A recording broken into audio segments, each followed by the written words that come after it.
to the channel. Hi, my name is Emily. I'm super happy that you all are here. I do have my two dogs with me. River is here and General is over here. So if you hear some strange sounds, that's probably them. And this little girl right here is the love of my life, other than my husband. Hi, honey. So today I really wanted to talk about I've made a few videos, not really much going into it, and I've mentioned that I am sober 14 years, thank you, and I also am recovered from binge eating disorder and exercise bulimia, but I've never really talked about it.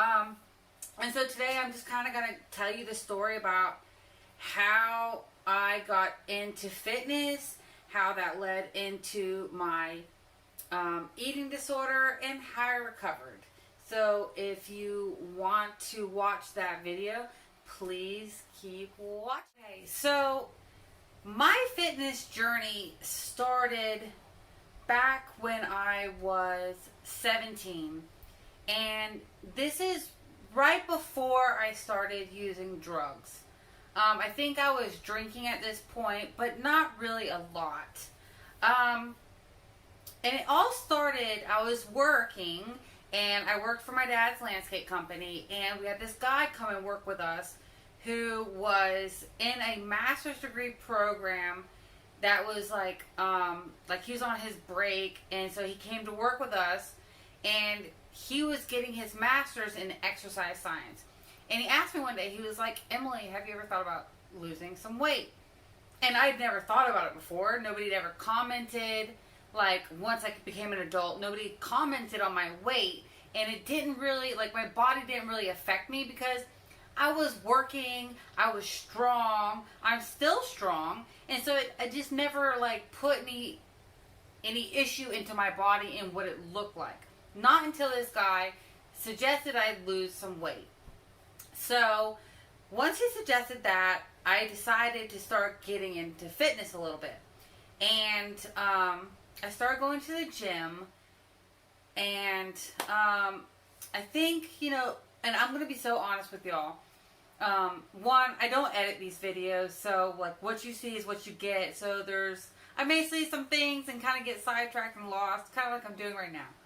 But what I was going to say is, I have a lot of memory loss and a lot of time gaps that I don't remember because of my drug use. So I'm having to think back on things, and sometimes I don't know the time frame of when it happened.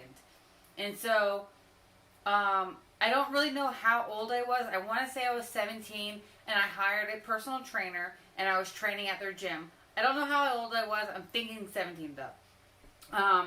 But I was training 4 days a week with a personal trainer, and they kept instilling me wow, you've got really great structure, your body shape is great, lose the weight, and you'll be great, good to go. And that was really fun. I was really enjoying it. I was super strong, and that made me feel good when they were like, wow, you're so strong. It made me feel really, really good. And I've learned later in life now that I've really relied on external validation in almost every area of my life. Whether it's wow, you're really strong, wow, you're really pretty, wow, you're really smart. I've needed all those things to feel good about myself. I'm a lot better with it now, but it's still a work in progress. So anyways, that was the start of me thinking that I should lose weight. Now we're going to fast forward through my drug addiction and then getting out of jail. When I got out of jail, real quick, if you want to know the story about my drug addiction, I made a video and I will link it down below, or you can just go find it and watch the video about that. But anyways, so I get out of jail and I'm like, I'm going to do whatever it takes to never do drugs again. And I dove headfirst into my fitness. Because something happens, you get clean or sober, and you've really thought about like everything that you've done to your body, like how much horrible things that you put into it, how you mistreated your body, and now you're like, man, I'm going to do everything I can to like make my body as healthy as I possibly can to try to undo all the horrible things that I did to it. So that's what I did. I dove headfirst into the gym and I started training. And I began training every morning before work. And one of my dad's friends gave me the book, Arnold Schwarzenegger's Encyclopedia to Bodybuilding. And I read this book front to back. I read it several times. I devoured every bit of it. And I was like, that's what I'm going to do. I'm going to become a bodybuilder. So I started training every day. I started picking out exercises out of this book. And I put together a plan. And I started training every day at the gym. And then I would go to the grocery store, be shopping, and I started seeing these magazines called Oxygen by Robert Kennedy. And so I started buying magazines. Oh my God. And I was just devouring the workout plans in them. And I would cut out pictures of the girls. And I'd be like, man, I want to look like her. And I just dove into it. And it wasn't long after that, in 2018, let me see. Excuse me, not 2018. 2008, I was training at a gym. And it was early morning. And I had a guy who I'd seen before almost every morning. And he was typically training somebody every morning. So I was like, oh, this guy is a trainer, And he approached me and he said, hey, my name is Glenn. And I've seen you training. And I think you'd be really good at bodybuilding. And I was like, really? You think I'd be good at bodybuilding? And so we talked a little bit, and I let him know that I would think about it. So a few weeks later, I thought about it, and I was like, heck yeah, let's do it. So he became my coach. And I didn't know anything about the whole diet for bodybuilding. And now, years later, I learned that, man, my first coach really, really messed me up. But prepping for my first show, it was a 16-week prep, and I ate nothing but boiled chicken. And when I say nothing but boiled chicken, I literally mean nothing but boiled chicken. And I got to have mustard. So I would buy chicken breast, and I would cut it all up into little chunks, get a big pot of water boiling, and I would boil this chicken. And I would weigh out 6 ounces in a bag. And I can't remember, but I think I had like 7 or 8 bags I had to eat per day. It was so much, guys. It was so much chicken. And I was doing, so in the beginning I started at 1 hour of cardio in the morning with my weight training. And as we got closer to the show, and as, we'd see like how much weight I was losing, it got up to 2 hours of cardio. So I did an hour in the morning, then my weight training, and then after work, I would do another hour of cardio. And, got to my first show, and I was hooked.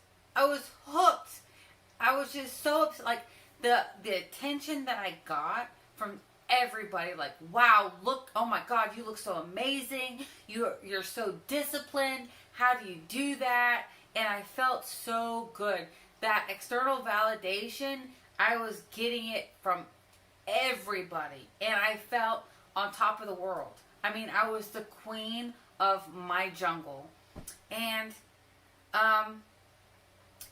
so after that first show, nobody taught me how to go back to eating normally.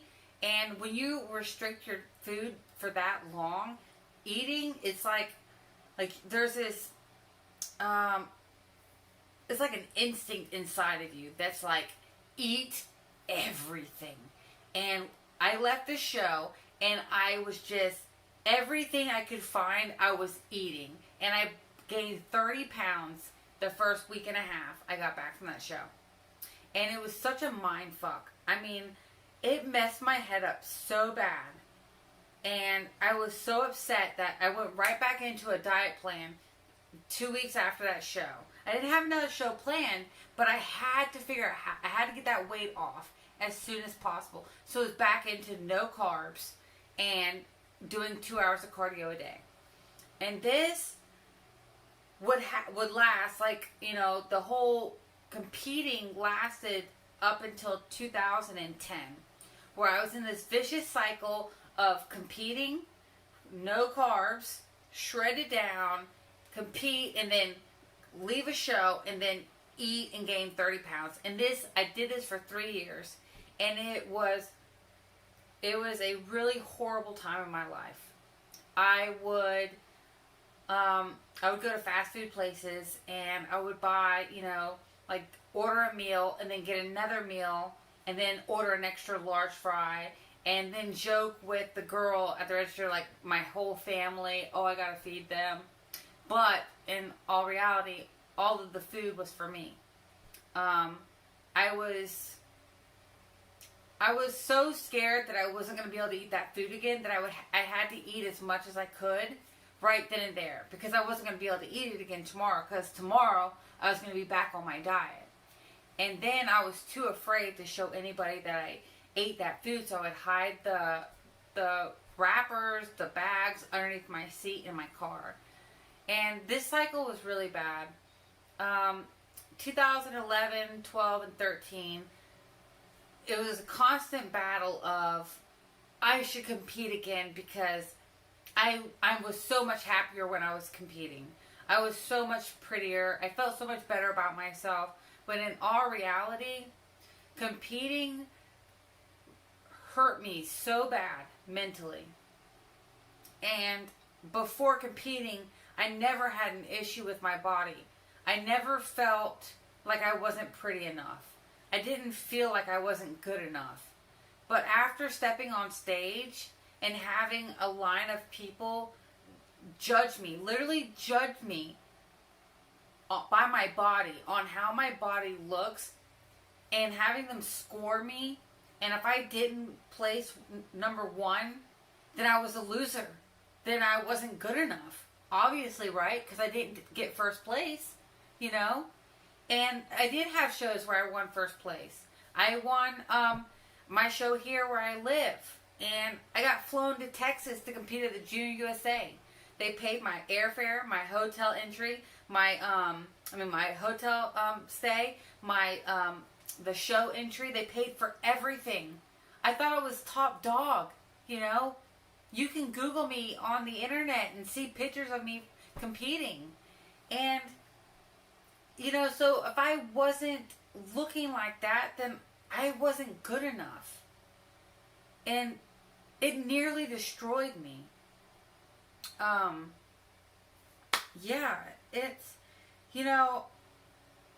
really proud of my recovery from drug addiction. I've been recovered for 14 years. And then having to recover from my eating disorder, it's almost like if I had to pick between the two, I'd rather struggle with drug addiction versus struggling with an eating disorder. Because unless you've ever struggled with an eating disorder, you have no idea what it's like to hate yourself so much that you would rather die than to live by the way that you look. And that hurts my heart so much. It got to the point where I couldn't go outside anymore. Like I'd have to go outside, but I couldn't make eye contact with people because I was constantly thinking that they were looking at me and judging me about how I looked. And every conversation I had with somebody was, oh man, I need to lose weight, or oh, I should go on a diet, or yeah, I've gotten a little chubbier. I could never not talk about my body. And I always thought that if I said something first about my body, then the other person didn't have a chance to hurt me, and that's really messed up thinking. I think wholeheartedly, like, if you're not in a good headspace, if you aren't 100% happy with yourself, with who you are, then bodybuilding should never become a part of your life. So there was a day I was crying uncontrollably all day long. So sad, so depressed. My husband, I don't know how he stuck through it that entire time. But by the grace of God, he stayed with me. But there was this one day, and I remember I was laying in bed, and my husband came into the room, and he was like, baby, what is happening? You can't live like this. And I laid there, and I looked at him, and I said, you have no idea what it feels like to want to die. And I rolled over, and I cried myself to sleep. The next morning, I woke up, and I decided that I needed to change. I didn't want to live this way anymore. I couldn't live like this. I was dying inside. It was ruining my marriage. It was ruining my life.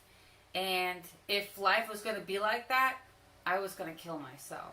So I said, one last chance. Let's try to get help. Let's figure this out. So I made an appointment with a psychiatrist, and I made an appointment with a therapist. And for the next year, I went to the therapist every Monday, and I got put on medication.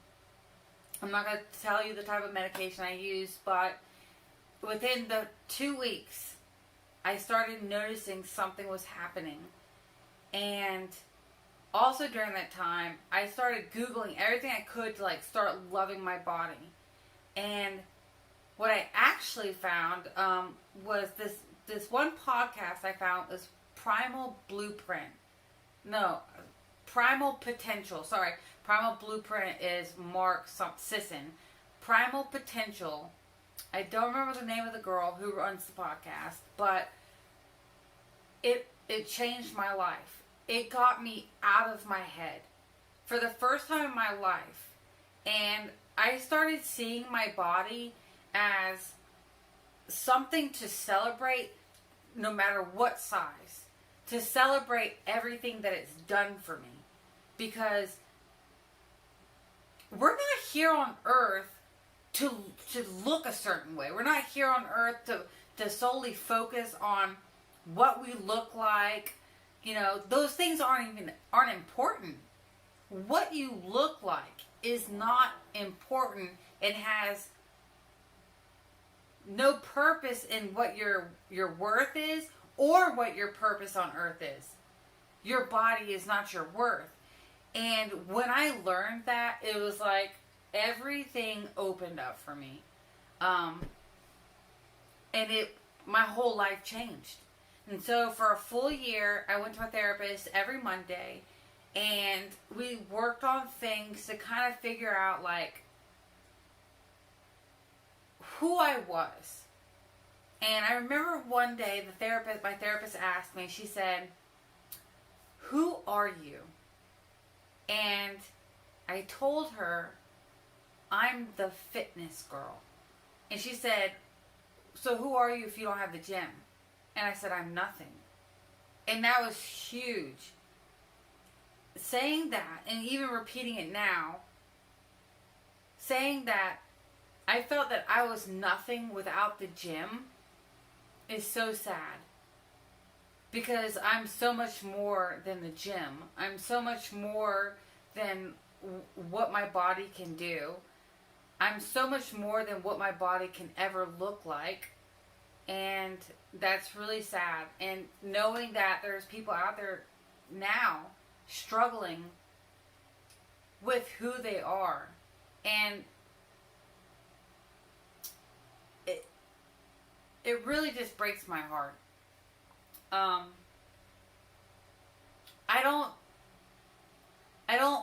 not a really religious person, and I don't know much about the Bible. I don't know much about any of that. I do know that God has a hand on my life.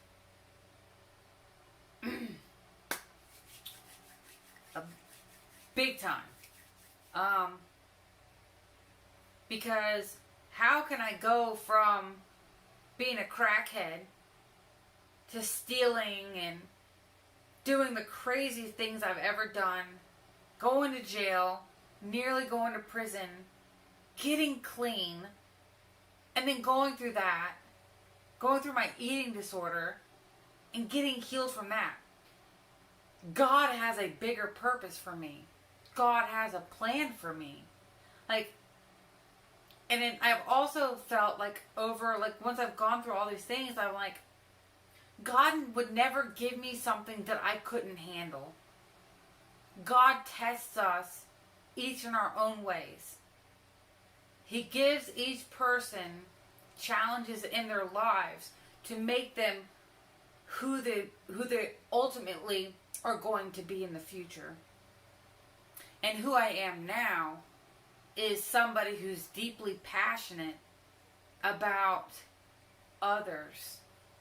I care for others so deeply and so wholly and so completely, and wanting to see people live a life that is happy and fulfilling, because I spent so much of my life being unhappy with who I am.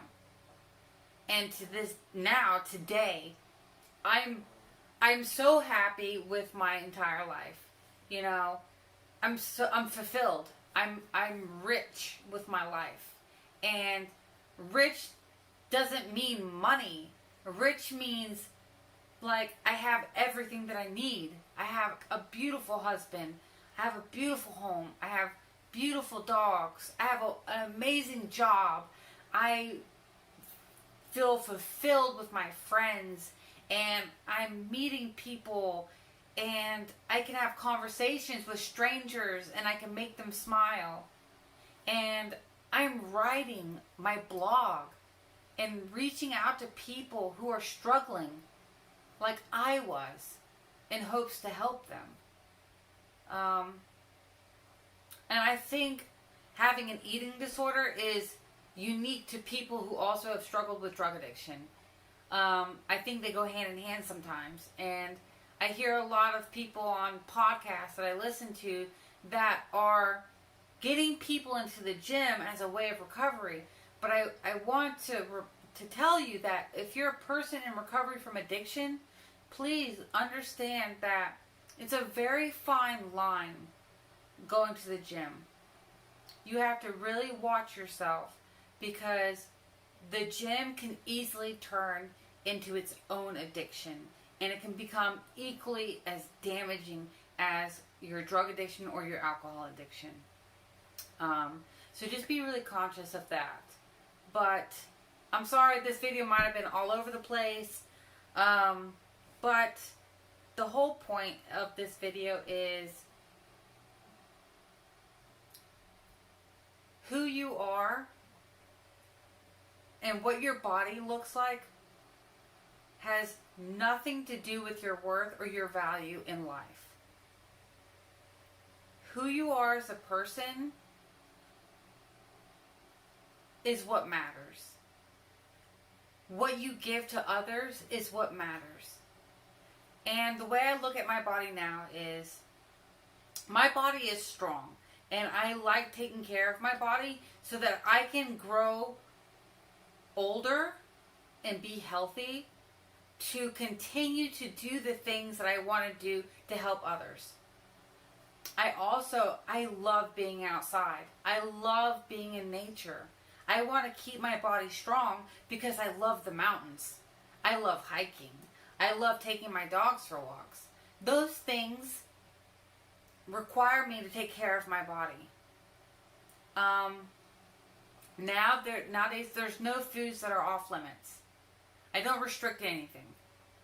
I will never restrict food ever, ever, ever again. Because restricting food leads to one thing: binging. If you restrict, you will binge. And it's not a healthy place. I read the book Intuitive Eating by Evelyn Tribole and Elise Resch. I highly recommend you pick that book up if you're struggling. That book is a game changer. It's an absolute wonderful book. Check out the podcast, Primal Potential by Elizabeth Benton. I remember it, Elizabeth Benton, Primal Potential. And yeah, guys,